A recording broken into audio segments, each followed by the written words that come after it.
Now, there are subjects out there that people wince and refuse to talk about over the fear of being cancelled. Now, as you're probably aware, here at Ikconic, we like to face the truth head on, even if we are ridiculed and not taken seriously by some. But the duty of telling the truth as a journalist or someone being part of the alternative media is a big responsibility. In the future, when I'm old and retired, I'd like to look back on the days of being a journalist and a reporter and say, well, at least I spoke the truth to the best of my ability and wasn't getting shy about uncomfortable topics. With that being said, no matter how many times people shy away from this subject, it is never going to go away. I am, of course, talking about illegal immigration. Someone else who isn't shy about talking about the effects of illegal immigration is citizen journalist Steve Laws, who has extensively covered the Dover crossings for many years now. And I'm delighted to say that he joins me now to talk about that very subject. So it's great to have you on, Steve. My first question to you is, why are people scared about talking about illegal immigration? Why do you think that is? I don't think it's so much they're scared about talking about it. I think they're scared about the repercussions sort of being called racist, maybe having an awkward discussion with family members who don't think the same way as them. I think people just, rather than rock the boat, they just sort of go along with the show. Because obviously you see a lot of people talk about it when it's brought up in subject, but they don't hammer down or hard enough on it. They sort of bring it up as a passing subject and then move on. Yeah, absolutely. Well, you've of course seen the headline recently with the 4 Afghan boys who came here illegally and then raped a 15-year-old girl in a school in Dover. And it's sad to say that there have been many of these cases, not just in the UK, but across Europe as a whole. People are demanding answers to this problem that's been spiralling out of control. What's your answer to this problem? What, in terms of stopping the boats coming over? Correct, yeah.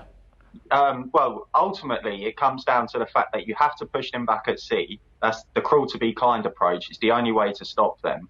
And you have to remove the incentives over here as well as deport any that arrive. You have to do those 3 steps and deport those that have already come through illegally. And until you do those steps, nothing will actually change, because you can say pushbacks are cruel and it's dangerous at sea, but ultimately they know that the other side, and they're exploiting our kindness, and then it's turned us into a weakness. And now obviously no one's willing to actually do anything about it because they're scared of international law and so and so. But ultimately international law is nothing more than just a gentleman's agreement. Like, it's not statute law in the UK, so we can completely disregard it if we want to. It's just these globalist governments refuse to. You put out a report not so long ago where you put a Freedom of Information request out to the Home Office, which revealed to you that the charity organisation, the RNLI, or the Royal National Lifeboat Institute, picked up 200 illegals in 2022 alone. Could you expand on your report for us, if that's all right? Yeah, it wasn't 200 illegals they picked up. They went out for 200 incidents. So that could be 200 dinghies, or it could be a couple of RNLI assets going to one incident. They wasn't clear on how it was. But if we put it down to the rough statistics, that on average there's about 40 to 50 per dinghy. And then if the RNLI are involved in 200 incidents, you do the maths, the numbers are quite high on how many they're actually bringing over. Yeah, absolutely. Yeah, apologies for that. And obviously this is all charity funded. Whether the people who are funding them actually realise how active then, how involved they are in this operation, because a lot of people think and just assume it's just on the rare occasion as a rescue, but to be involved in 200 incidents, that's almost one every other day. Absolutely. Riots broke out in Knowsley a week and a half now, I believe, when a particular video circulated online. I'm just going to play this for the viewers at home to give them a bit more context. Here it is. How old are you? 25. 25. I'm only 15. Okay, good. That's not good. I want your Facebook. No, sorry. What's up? You don't do this in this country. It's you go to jail if you do this. Please, I want. No, no, you're not right. No. I'm 15. No, that's weird.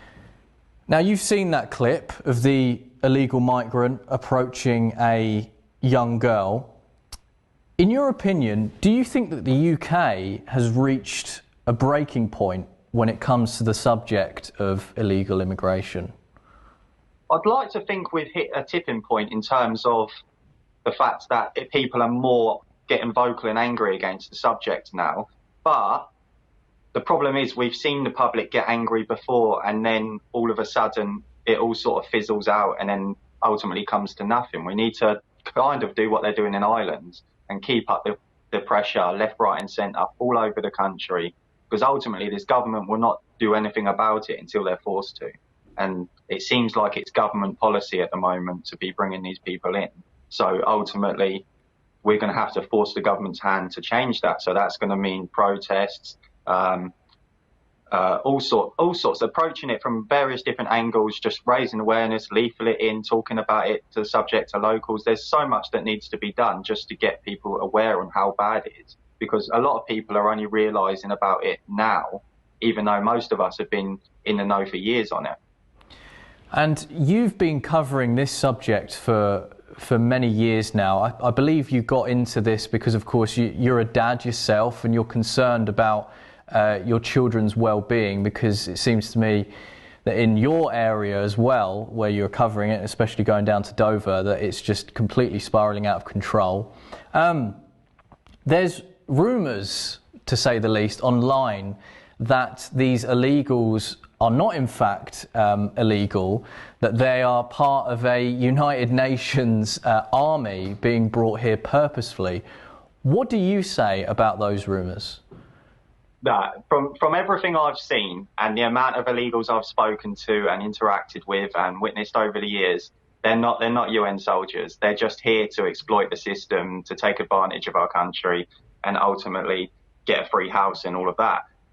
They're not UN soldiers. I can understand why some people may think that, because once you go down the rabbit hole of one story to another, you end up in certain places. But these people are just invaders coming in and taking advantage of the country. There's no hidden agenda to it other than what it is, what you see, like the replacement theory and all of that. You can throw that in, but ultimately they're not UN soldiers. I know where the theories come from. Some people have shared a video of an illegal talking about how he used to work with the military, but he was a what do you call it? He was a translator that worked like in the Afghan army, and obviously he'd worked with the British military. That's where it was, and obviously his family came over as well. There's many other incidents as well where people have said, "Oh look, they're doing this," but to say there's the UN soldiers, I don't believe it in the slightest. Other people have other opinions on it, but personally, I don't think it's true.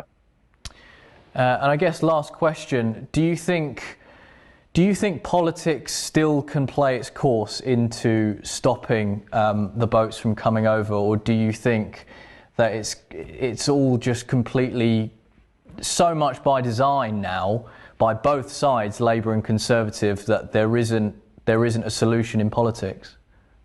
It's a tough one, because politically there is a solution. It's not, the politicians are not willing to do it. So ultimately you need to change the people in power, which means you need to approach it from all different aspects, which is the protest approach, as well as getting people to stand in local elections and in parliamentary elections, but ultimately not with the mainstream parties. You've got to stand elsewhere, make your voice heard, and try and make a difference. Because say you do get a massive protest movement, or say there's civil disobedience or whatever it may be, you still need people within the government that you trust to ultimately put those policies into place and make that change that we all want. So we have to use the political approach as well as the other approach. I know a lot of people come out and say there's no political solution and all of that, but there has to be. You have to use both approaches, in my opinion. Steve Laws, thank you so much for your time. I really appreciate that. I know you're a busy guy, so thank you so much for taking your time out for me. No worries, mate. Thanks for having me on.